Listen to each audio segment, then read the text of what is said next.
Hello, everyone, and this is our fourth conversation. Four. This is been like four, but just to let you know, we have a lot of backstage going behind us. So I hope that we make a bit of a recap because actually we haven't really launched. We recorded this conversation. We haven't really launched then, and we are trying to really figure out between us both what is the body of work we are doing among us. So the best thing is for everyone to tell them where we are, like in terms of us practicing. And because we started, our first conversation was about like what I think I remember opening with what it meant, my relationship with you, how you have shown me unconditional practice and unconditional love. And just now, before we start recording, you say, I'm one and one thing only wherever I go, which I think is sounds very much that. Then we have moved into like, and please feed me in because I remember more last session when we were talking about different styles of communication, different styles of engaging with people. How do we engage with people with knowing all those different things and separating people like us who really thrive and live to communicate and to do these things, and people that don't, but they are also the people that we love and we are married and we are with and we work with, and we have to give them a space. And how in general, I think I was saying that we can only be ourselves and inspire, and then we have to separate it. And then outside of these calls, we've been talking about also what trigger us and how we establish healthy relationship when there is people that actually they're not responding to us in one way or another. Different cases for you and I. But that's kind of like the common thing of our conversation. So back to you. Well, thank you, Eva, for doing this beautiful recap. I have to admit, I wasn't as aware of all the things that you have recapped right now. Yes, I remember all the conversations we had around communication and how we also with unconditional love. I think that was another aspect that we touched on pretty much at the beginning, and just this relationship of how we see ourselves and how that has a reflection on the outside world. And kind of like, I feel like what we're really here to do is figuring out what is my purpose as an individual in the environment that I'm in. And just before this recording has started, what I really was getting into, literally into, this is why she's like, we gotta record right now. Has to be shared, is that oftentimes when we move through life, we have, and this is very obvious, we all have different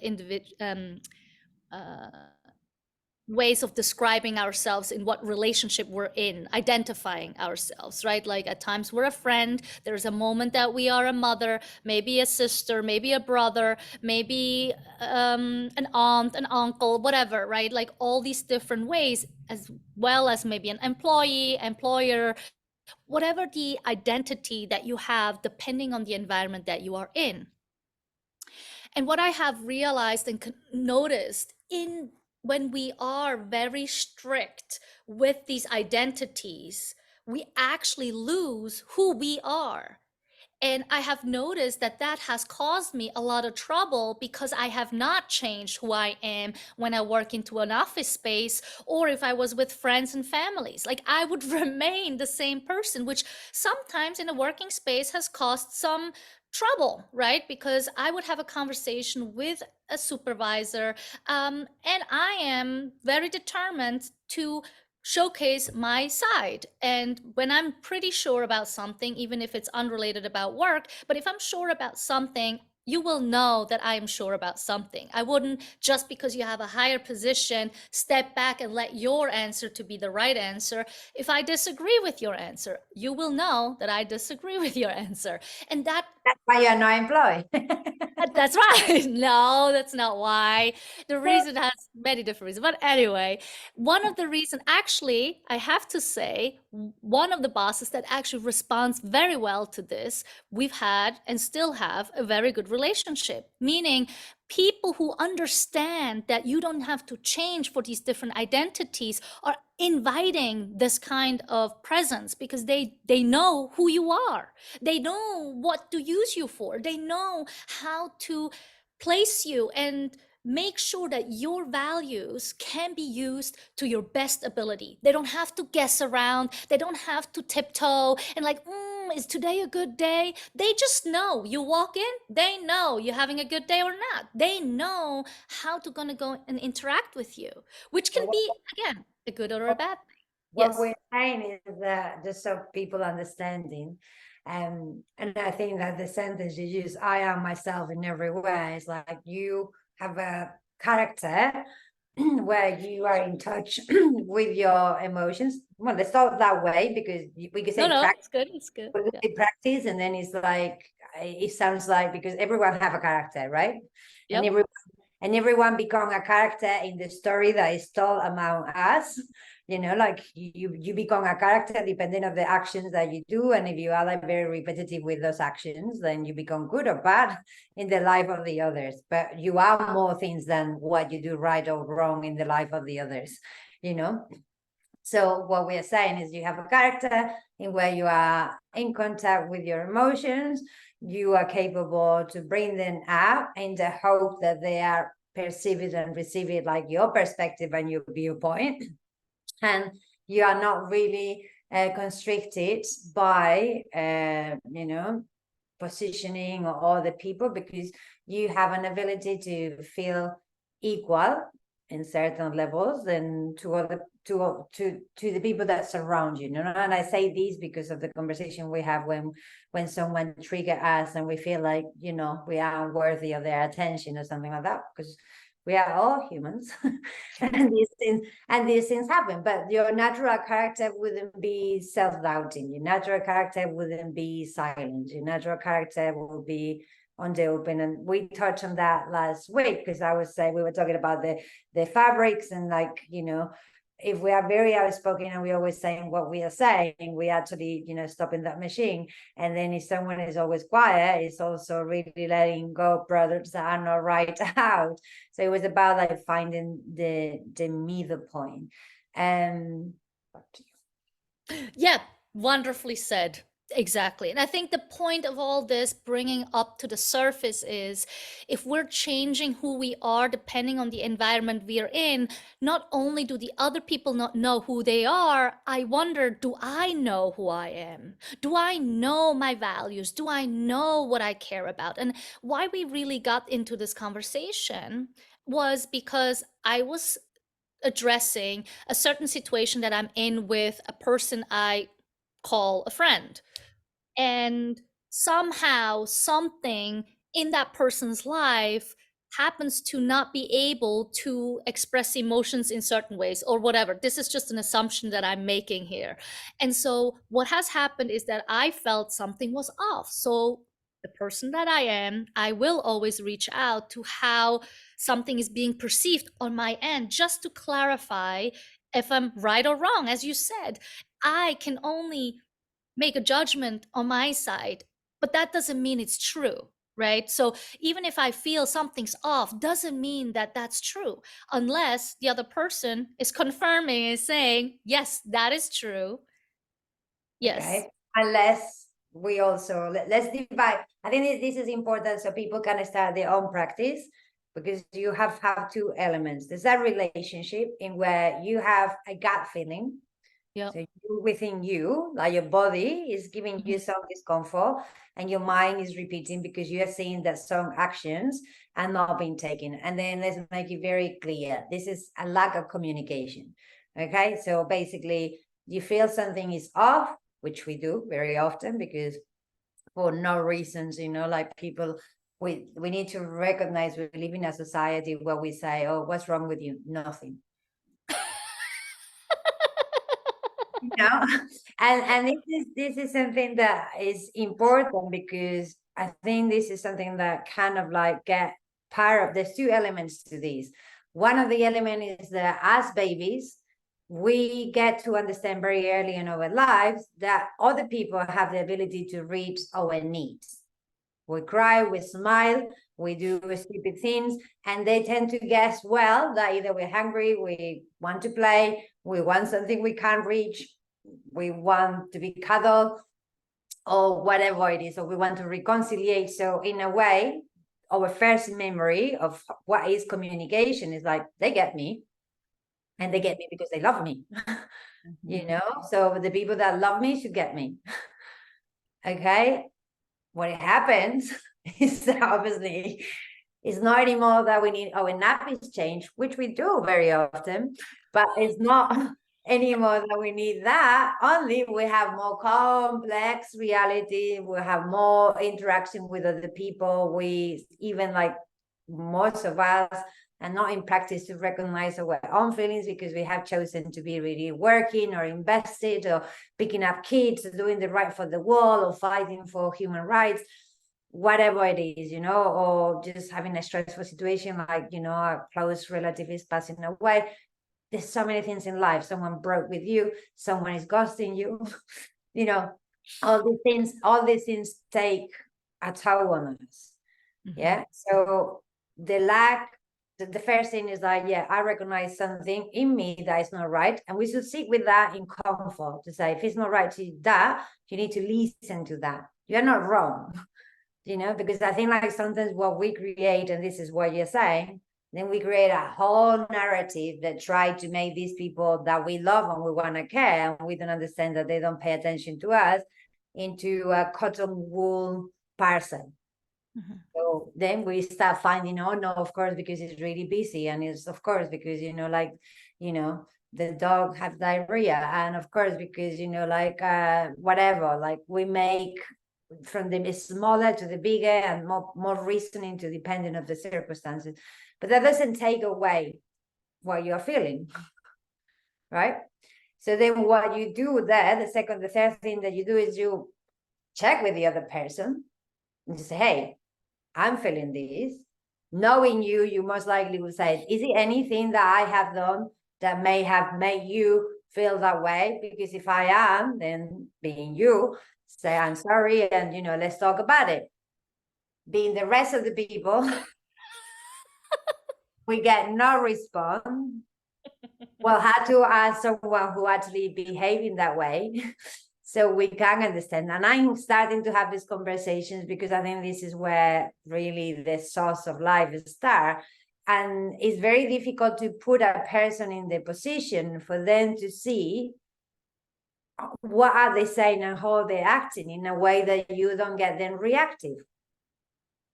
That's right. Because that's the difficult thing, you know, because I was having this conversation yesterday with this person, and I was just actually at the end, I was like, look, I wasn't going to bring it up, but I was like, because you have a daughter and you're a male, I'm going to just pick up the sentence that you have chosen to refer to me in the abstract of not knowing me, for you to see the type of personality you're describing, the type of what your comments imply about women, and what you are making me feel.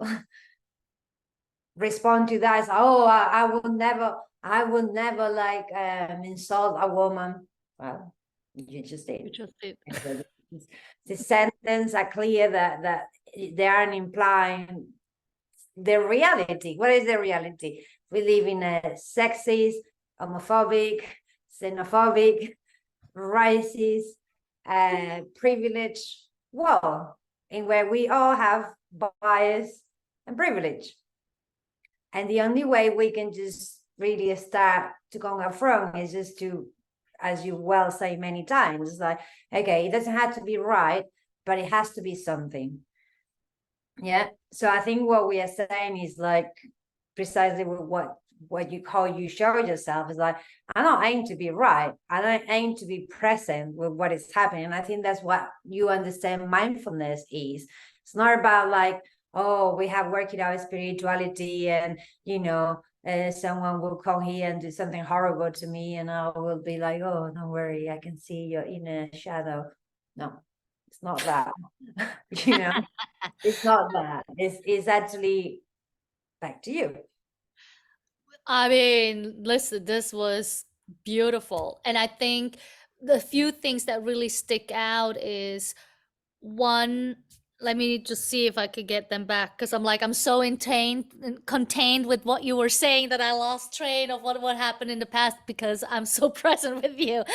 But what really sticks out is that awareness that is required and to be able to receive. And one thing I think I've said this in other ones before is like our focus as a as things come up, be it conflict or whatever, is just our intention. It wasn't, like you said in your example, right? It wasn't my intention to hurt you. It wasn't my intention to insult you.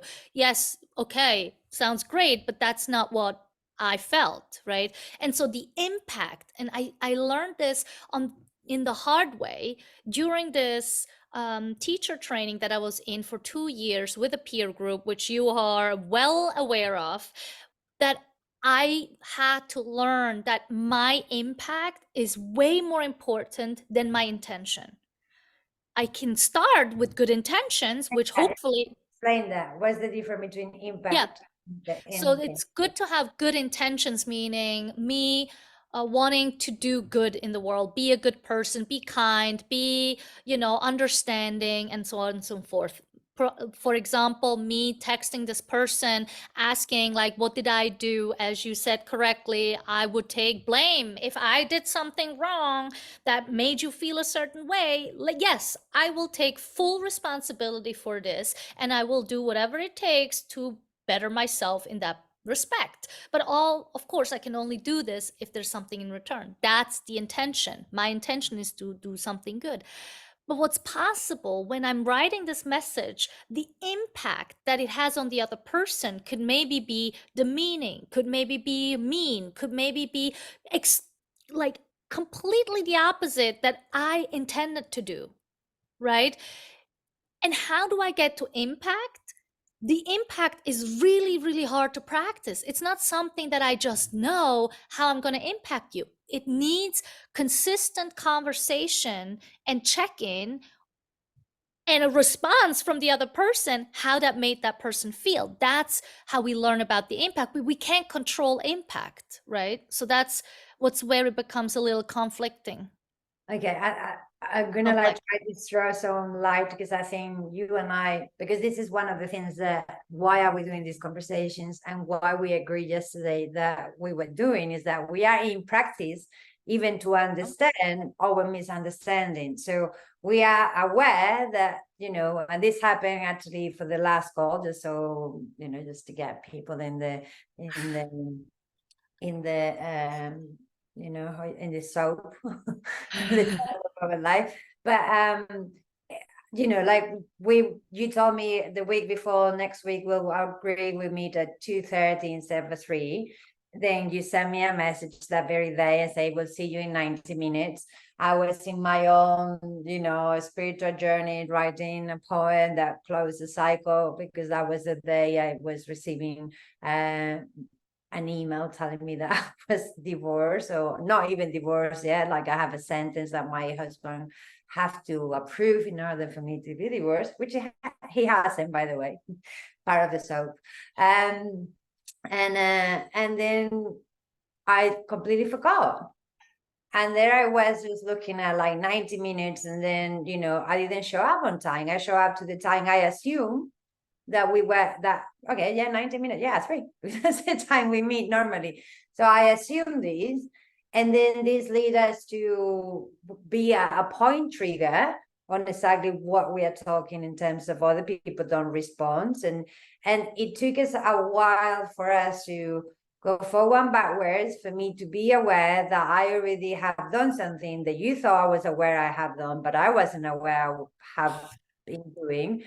And how we reconcile that in a way that you felt respected, because I managed to do comments not being aware of what I done, that you felt like, what's all this about? You know what I mean? So I think this is the first thing. We are practicing among each other to realize that we don't have the right tools, that we are actually working, as we said last week, we're working with the base line machines that produce square subjects and white or black and white, and we don't really know how to work the abstract on the gray. And and it take a little bit forward backwards to recognize it and not feel triggered and not give up. So when you are saying about impact, I have two things. Do you mean impact as I'm going to be constant with the way I am, and in the long run I hope you to see my consistency, and that bring clarity to how I'm aiming to impact, because I'm not changing, and that's really difficult too, because I have done that. I wanted to love my partner till the very end, and I managed to do so because my love was huge, but also a very high cost of my own pain. That was a bit of Joan of Arc. I'm not sure if I would have done it different, but like what I hope is that because I didn't, like dig my nails and try to make something bleed in a situation where I was really painful, it was hard for me to remain silent. It was hard for me to not trying to reach. It was hard for me to do all these things, and it really hurt me. But I was hoping with time, the impact that I can do was like somehow preserve some dignity for myself, and that he removed completely by his comments and how he was perceiving me, but also for the rest of the people. This is the long run. Is that what you mean by impact, or do you mean like how is the other person will be affected by me sending that information to them and poking them? The latter. How I am receiving what you are doing or saying or whatever. It's more that impact. Meaning, and that's why it's a little bit harder, because it depends on the other person, right? Like, let's use our example, right? I mean, I wasn't actually upset about this time thing. Not the same. I was upset a few years ago. And so what's really interesting, obviously, because there has been maybe a past experience that taught me to learn how to deal with these situations better. Maybe this is a reason why it didn't impact me as much.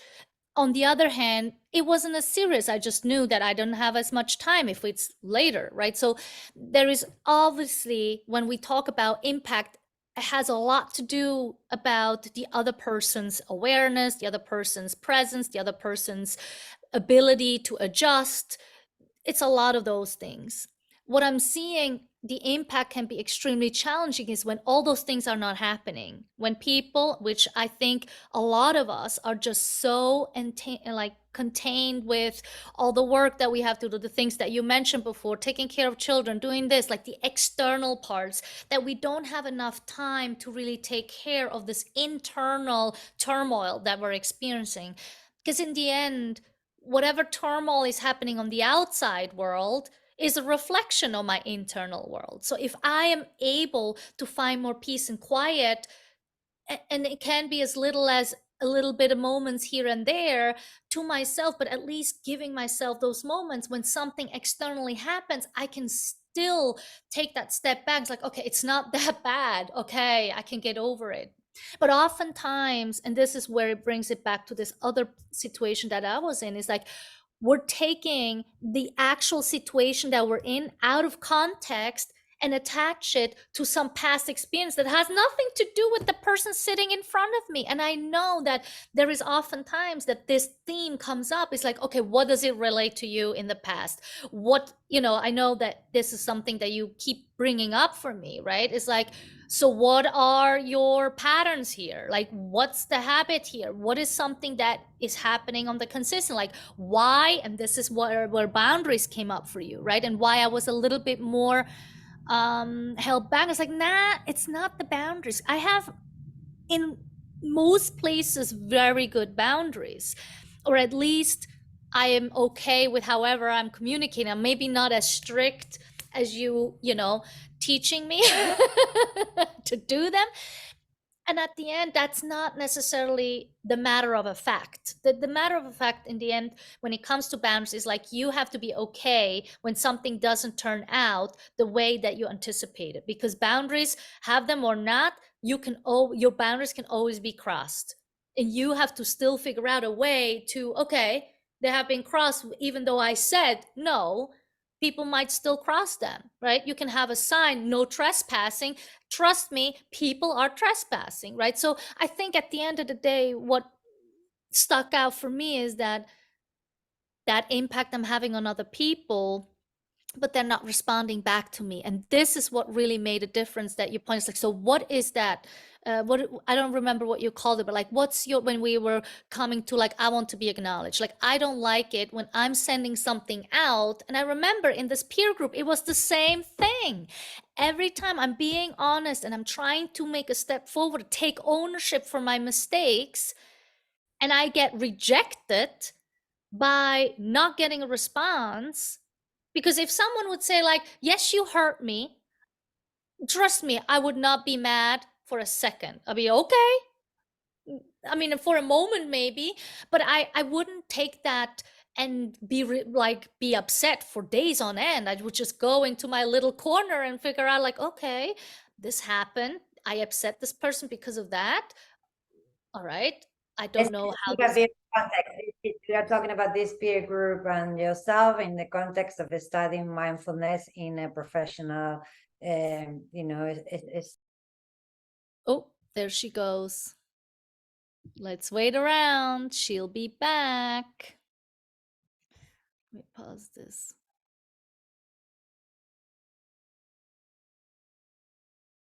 I'll leave it on. She might be back right away. Ooh.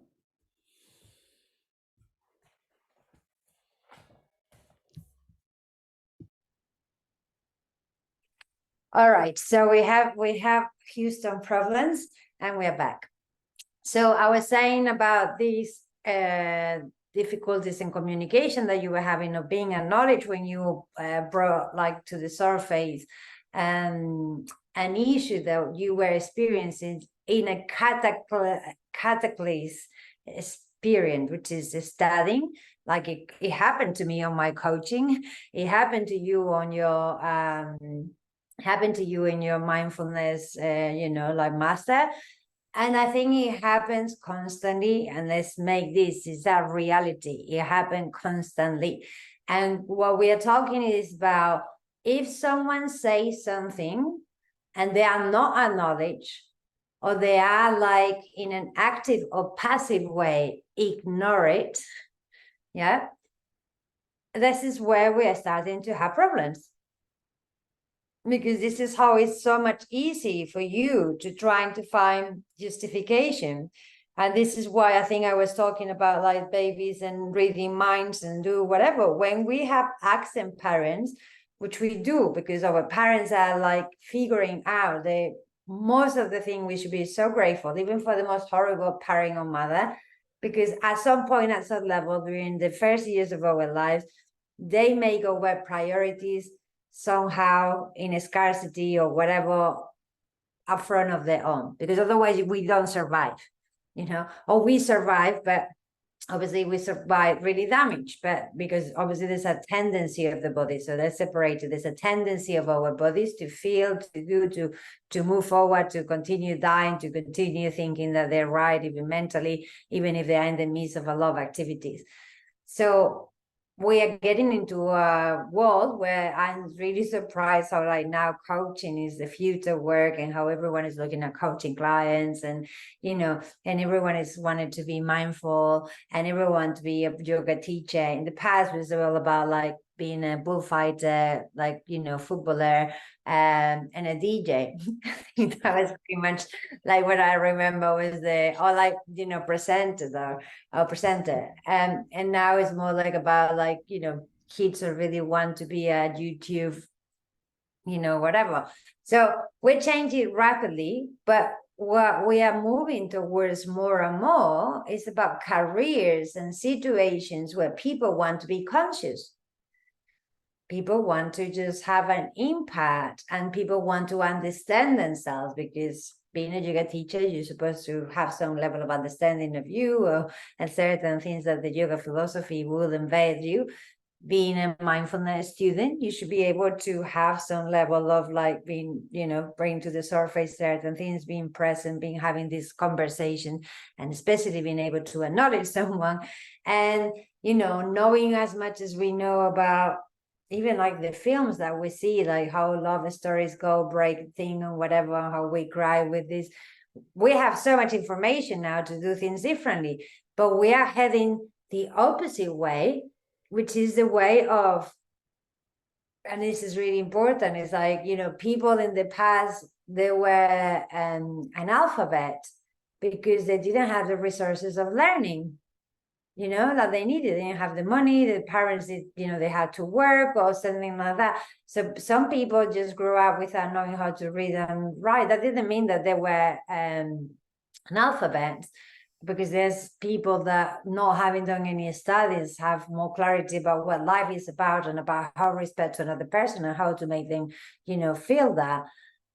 But the point is that nowadays we are choosing to remain on the shadow. We are choosing to not communicate. We are choosing not to acknowledge, even if we have super powerful tools, which is like, dude, I send you a message, respond. Yeah.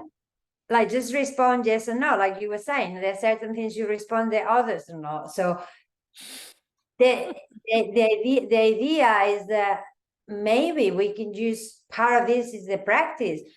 We can ask people, are you observing where you disconnect? That's kind of like, what is the impact of you disconnecting to this communication or acknowledging this person is having on your life? Because I think there's also, a very strong element in where we are all can make more impact, which is if we get together and say, sorry, this that is happening is wrong. And I think what sparked the Black Lives Matter, I mean, there was a police doing something horrible in a street, but people were recording it. And the other colleague was seeing it. And there was nothing that the people seeing it could felt that they could do to do this injustice, to stop it, to make that course differently, And this happens all the time when we are not able or capable to just realize, as well you say, what impact me not responding may have in the other person, but most of life, what impact accumulatively impact me not responding to this person, which may be this person and many more, is having on me. And actually, as you are explaining it this way, there is also an impact in return, right? Only because I reached out, there's an impact on one side. The choice that they're making to act or not act, to respond in return, whatever that is, that will have also an impact. So we have to realize that every action and non-action that we are taking has an impact on whatever is in front of us or is connected to this action, non-action. And so what I'm really sensing here, and the importance of this conversation, is to really become more present and aware of our action and non-action first and foremost. I'm not asking anyone to go out there and try to resolve all the issues. I mean, if I tell you how I've been, talking maybe not so nicely about certain people, and I went to them 6 months later and apologized to them, not even knowing that I did that. I mean, how do I expose myself here, right? I mean, that was, and I see these people on a basis, right? This is the long-term impact that I was talking to you about. That's right. Because the long-term impact for you to do that, it was the change of your behavior. Yeah. So you managed to impact it yourself, because for 6 months where you knew that you had done something that you were uneasy with, and you are being maybe taking that long time to figure out what it was, and then you got to a conclusion, and you think your conclusion is improvable. It's not right or wrong. These are things that happen. We are not perfect. And again, we are biased. We're biased.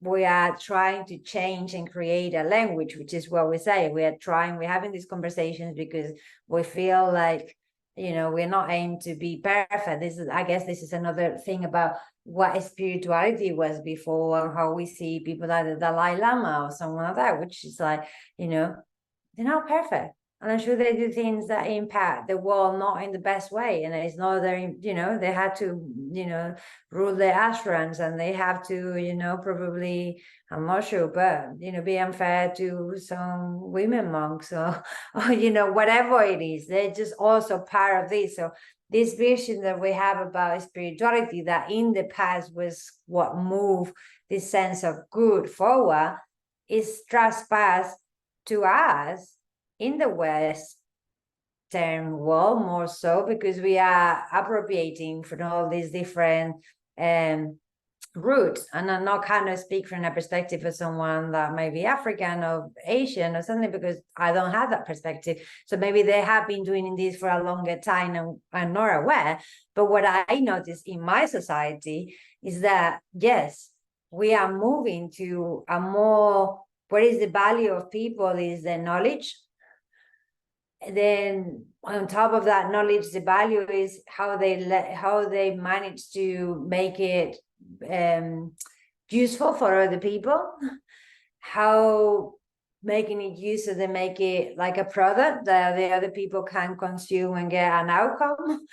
And we are moving more that way. So actually this impact that we're saying is, as you were saying, this is what is our product, being ourselves, remain constant, do things that you shouldn't do for the sake of your own impacting yourself in an evolutive way. So we are creating. I think, like, if we're not recognizing when we do something wrong, there's no way that we're going to change.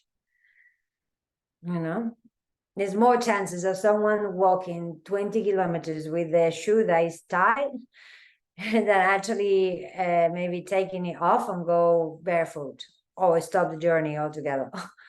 Yeah, and I think you're bringing up a very, very good point, because we will always find something wrong in someone else. Always.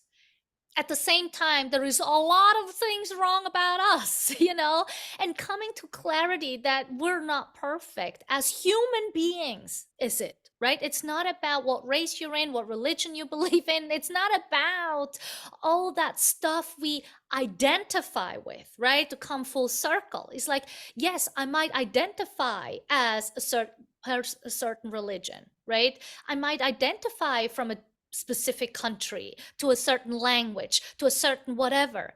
But it doesn't identify as who I am as a human being. And I feel like in the environment we're in, we're forgetting about this. We're discussing, and especially in what's going on right now in relationship to the Middle East, where we're talking about religion here exactly, right? We're talking about Judaism versus Islam in particular. But if we're looking at history, there's always been something. If it's not Judaism and Islam, it's Christianity, and Islam is Christianity, and Judaism is something beyond those lines. But is that really who we are?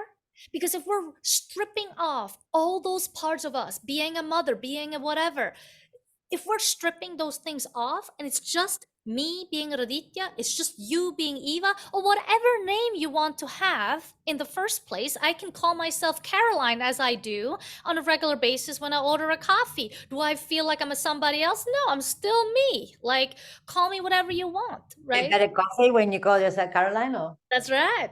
I don't even order coffee. So here is the whole paradox in this whole situation. But what I'm really saying here is, like, we're so attached to certain things about us that we cannot be surprised that we see other people as somebody better or less of us. And I think if we don't start there, this world will never be at peace. Because once we solve this one issue, trust me, there's another issue just around the corner, just waiting to pop out. And if we don't get this done, I'm telling you, our jobs will never be taken from AI or no matter who, because what we're talking about here on a weekly basis are so important for people to understand that life is not about all the external thing, but about the heart that you carry inside of you, and you can love every single person on this planet, which brings us back to day one of our conversation, which is unconditional love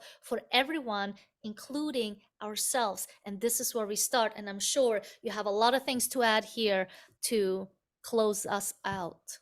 Yeah. Or not even. Maybe I we still don't have really some think time. that this is a closing situation. No, you're I right. think we were like quite big, and I think like the job of closing is for every one of us to see that even like these conversations are volatile, that they have interruptions, that that it takes us because I think that's part of like what I'm interested, especially since we know that we have 30 seconds of attention span.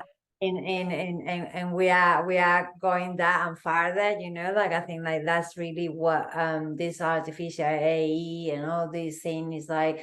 All right, we are among so much comfort that every time not being right is going to be so discomfortable that you are going to find anyone around you, and you most likely will find everyone around you to be telling you that you are right. And that will be a way to ease. And that's the same we were saying with like, I know, mom, I sacrifice myself for the good of my family. I have no needs. I have no this and that other. Therefore, I can use that as an excuse because, I'm too busy to actually reply to a friend, And that one thing that I wanted to add, which I think is very true, is that we compare the broken part of our inside with the perfect view that we have with someone else outside. Yeah. So in a way, I think, and I was in this conversation and I was talking to mom today, I think like we had to realize that, especially in a testimony of it, and I want to really be able to speak with that without being angry or like reactive, is that a strong independent, if it's joined with femininity especially, is punished nowadays. I think people that are like, and that's what they say, oh, you wear the hair on your sleeve. No, that's my pose.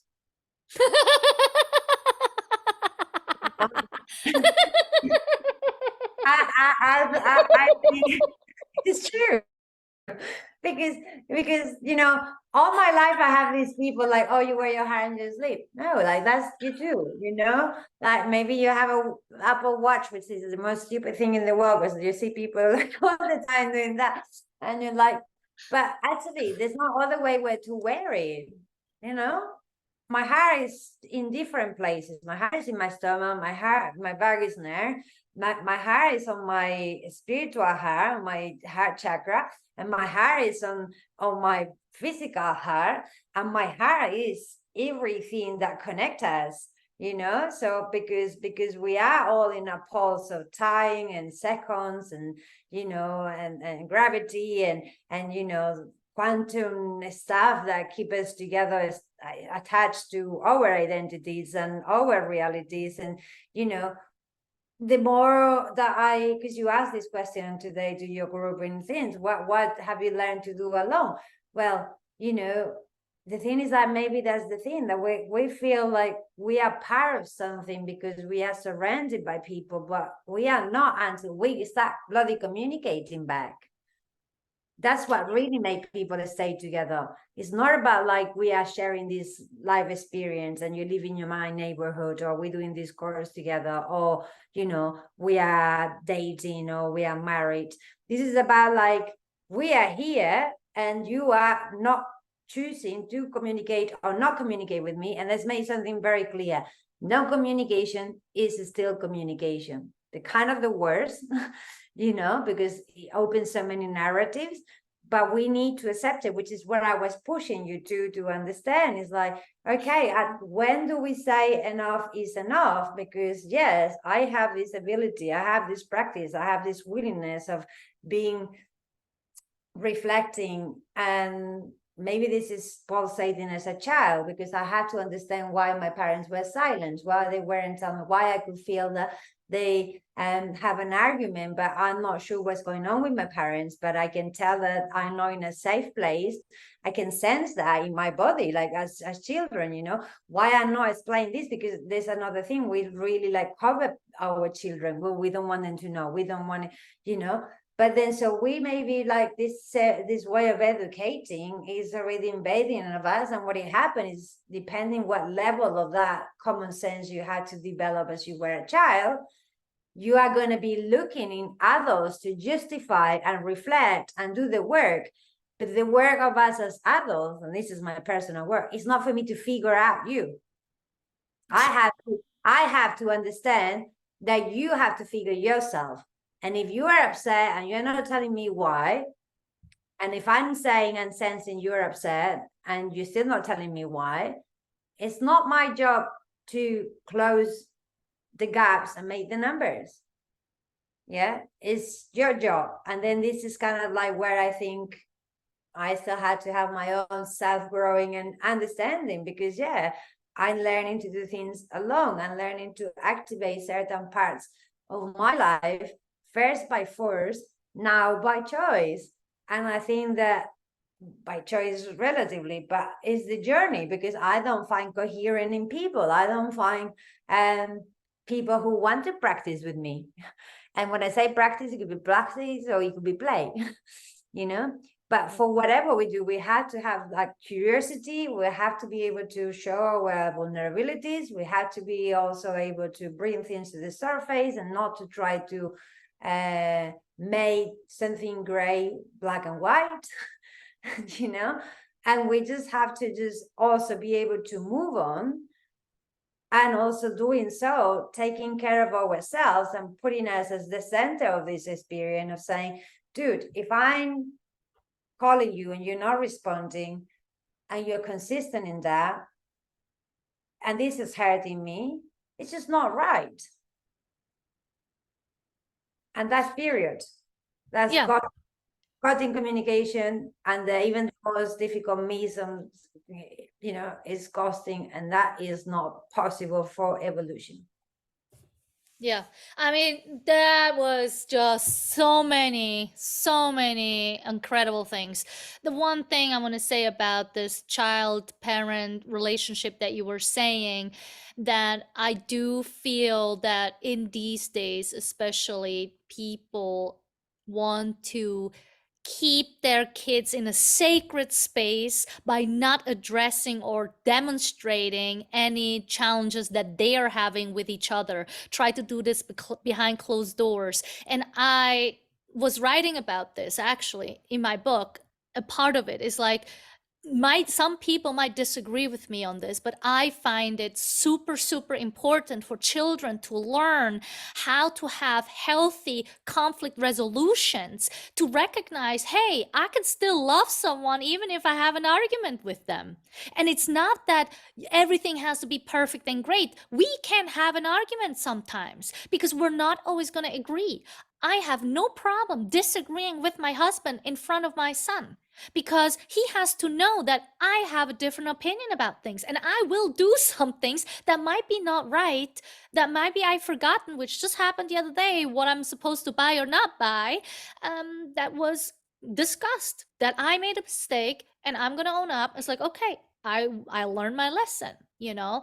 But this is what I want to demonstrate, is not just between us as adults, but also us as adults towards children. We need to bring more children into the world to understand the conflicts that actually exist, because how on earth are they going to learn how to have conflicts on their own? Because that's what you exactly described. It's like you were totally lost in like having an act. I mean, I'm not saying, I don't know if that's really lost, but like it sounds like we can get lost in like not knowing how to have a healthy discussion around disagreements. And what will happen is that we shut these people out because we can't deal with it. We don't know what to do with it. We have all these emotions, don't know how to express it. So we cannot be surprised if then at some point down the road, someone's going to come and say nothing and you have no idea what to do with this. Or the other way around, somebody comes at you telling you how they're feeling and you're like, I don't know what to do with this. So at the end of the day, this example that I brought to the surface, obviously is not my personal problem. It's a human problem. It's a problem that I will always come across all the time. How do I do it? I mean, yes, I can do it like you said, to respond and say like, this is not the right way. To me, you, like me, working it through with you in the past few days, talking with other people, you know, letting it go, is the process of saying, you know what, no more energy into this. If you come back at any given moment, I'll be here, but until then, I'm going to invest my energy into people who actually care. And this is what I really have to learn all the time. I mean, the last time I learned this was 6 months ago. The last time I learned this was a year ago. So there is a consistency on when I have to learn these things. But it's not that I need to figure this out. It's just to demonstrate there is still people out there that don't have it done, right? And there's one more other piece, but I'll comment with it after. Tell me. No, I just, that's what impact is. This is That what is, that's what I made the division that you say, no, impact is how it's affecting someone else, but impact is what did you do with that? How do you actually like pick up the something is impacting to you 6 months and then again and then again, and you are figuring out which way and which people can and which conversations and what practices can make you have a much more comfortable place in where to sit with this discomfort. And that's long-term impact. And that's kind of like what I think people need to realize. It's so easy to be reactive. It's so easy to put something underneath the carpet. But what is the impact in long term? And I always go to this thing in the body. The body have a discomfort. Oh, I have a little bit of pain here today. You know, I pick up that bag. I shouldn't have done that, but I also haven't been sleeping really well. And, you know, anyways, lots going on in my life.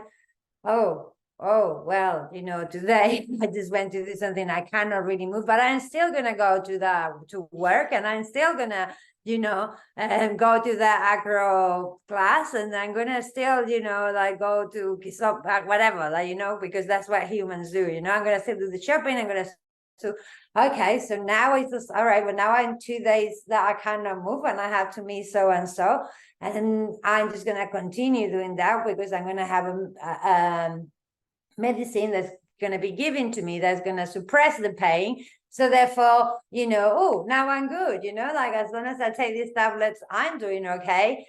And then, you know, later on, when we go in and they have a scan and you say, oh my God, you know what, all your cervicals are smashed and this and this and that.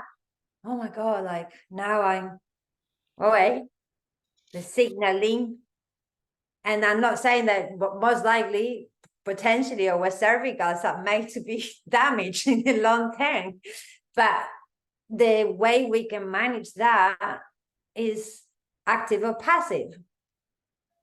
So that's the saying. Attend to your body. Your body is here to give you messages. Your body doesn't get dry skin just because it just wanted to do that.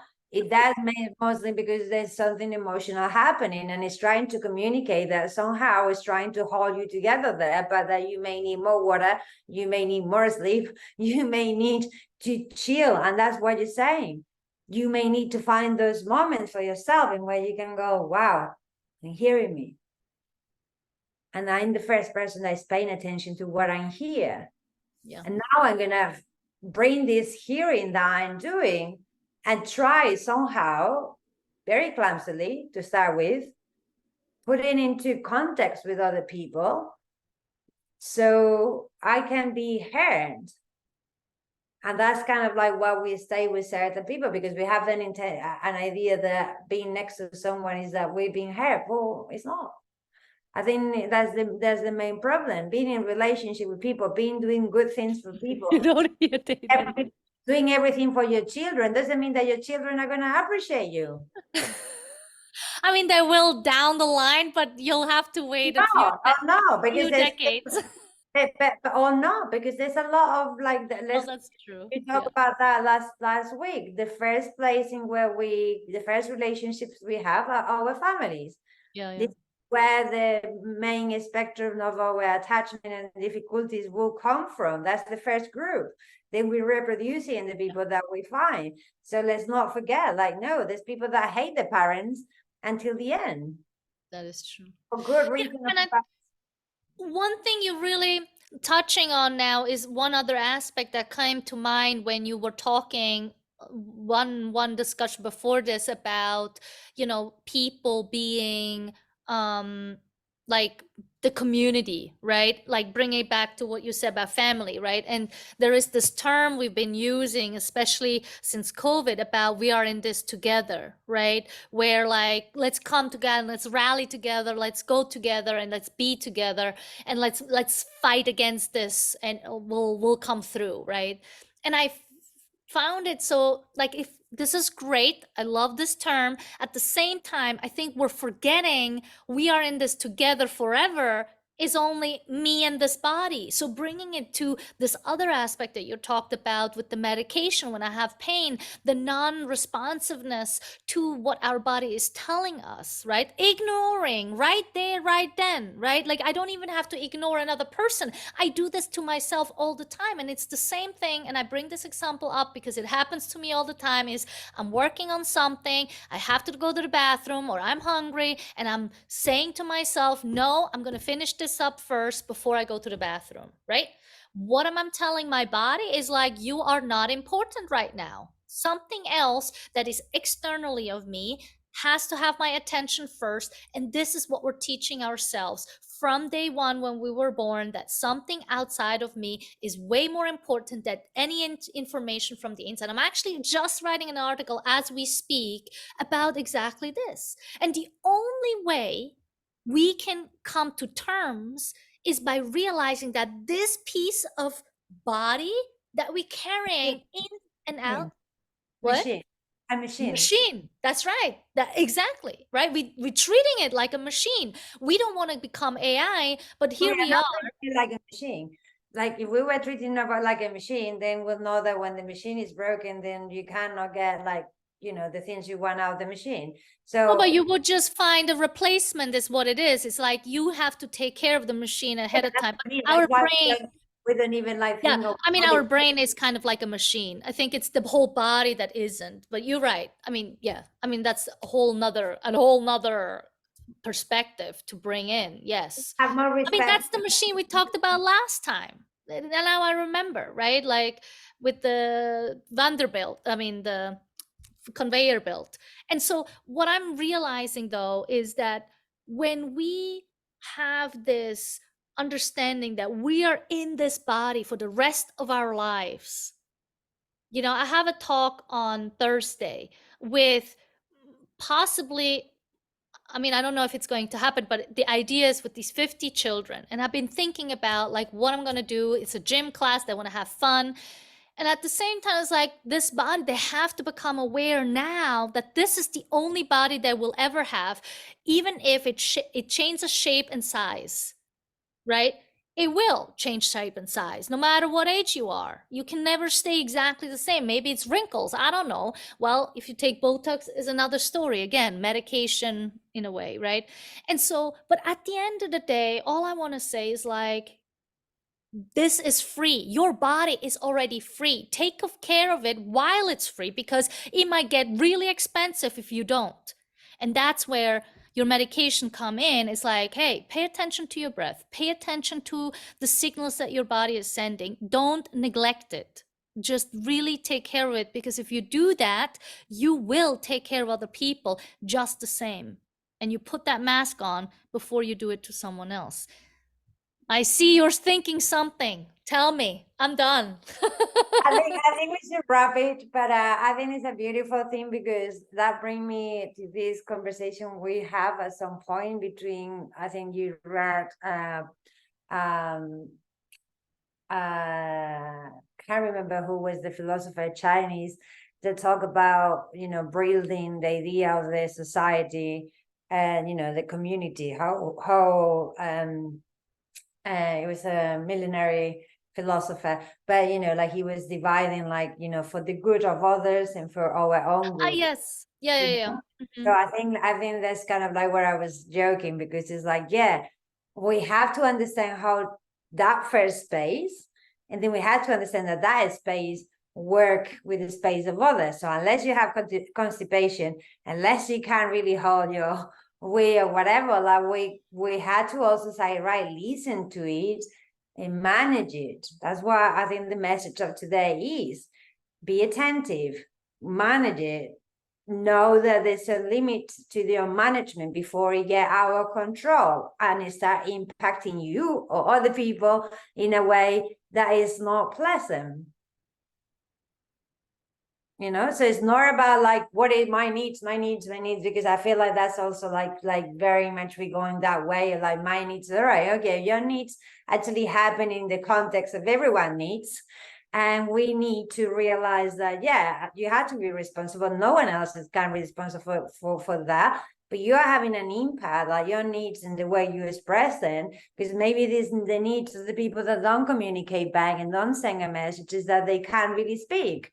They don't feel comfortable. But then just voice it out, you know? Just as you say, oh, I feel like I need to go to the toilet. All right, well, I'm holding here, but all right, I know that my reasoning is 5-10 minutes I can do that without, but maybe if I do longer, like maybe I get an infection, for doing this in a repetitive way. So it's about that navigation, I think, and that's a good place of living in, because unless we are heading to this science fiction future, which I've always fear, because it's like until I see a different type of science fiction, I think this is part of how like the collective create. But we're seeing all these spaceships and people living in the small room with a hologram, and dude, I'm feeling it. I'm feeling this is where we're heading. Yeah, I mean, we're probably already very close to that. Yeah. Exactly. Are you in Galaxy War? Can you get into the spaceship? And when you get there, like, do they give you real food or no? Or you know what I mean? Like, because I feel that this is what we are separating people. And and this mean of real food is not, I think it's a metaphor, because I have this really nice conversation where someone say about being rich. It was talking about how poor Africa was. And I was just like, all right, well, he's African. But I say to him, it was like, she was like, what is poverty to you? And I said, you know what, for me, poverty is having everything and still wanting more, still needing more, still not being happy. And because you feel that that is your state, you are willing to take from other people. And that's what is causing poverty in the world. And that is epicentric to each of us. And that's why he was saying, oh, I don't really understand why in Africa, like, people have nothing, but they're happy. And it's like, because they have nothing to lose. So they have their own thing. And then there's not, maybe that's part of like where we complicate it, because when we have things and we have people, we can lose them.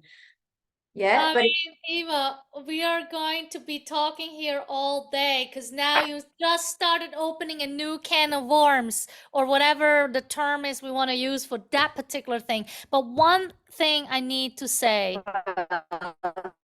before we go. Oh, hold on. This is about what had to make us. Don't go too fast. You're going to be out. Universe is helping us to conclude by taking the internet away. Yeah, give it a moment. There you go. Hello. The only thing I want to say, though, is what's interesting in what you were describing before we got to this new topic that we're going to touch on in the next coming ones is how we are actually capable of discomfort when it comes to physical discomfort, but extremely incapable of feeling discomfort in mental or emotional, sensational kind of discomfort. And I wonder what it is. I'm really curious to figure out, why are we able to have pain? And I met many people in the past 6 months that I know personally that either had a hip issue for a year or more and haven't gone to the doctor because they're afraid to see someone. I just met someone who talked about also hip something because of some activities that they did, and they just trying to like cover it up by not doing the exercise anymore.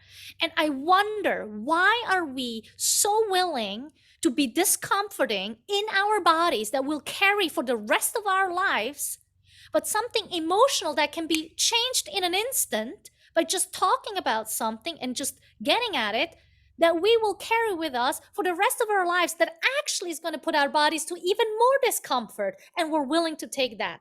I am confused. I do not get it. If you can enlighten me another time, please do, because this is one thing I will be focusing on. Because I just, like, I always say, like, oh, you got to be more comfortable with discomfort. It's like, no, you actually already are, just in the wrong place. I self-manage. I self-manage. Self-manage. It's not dependable. Like this, it's self-managed without going into it's self-managed because you Okay. are in control of it. Like it's different when it's with someone else because you cannot control the narrative of other people. Well, not of other people, but you can stop your narrative.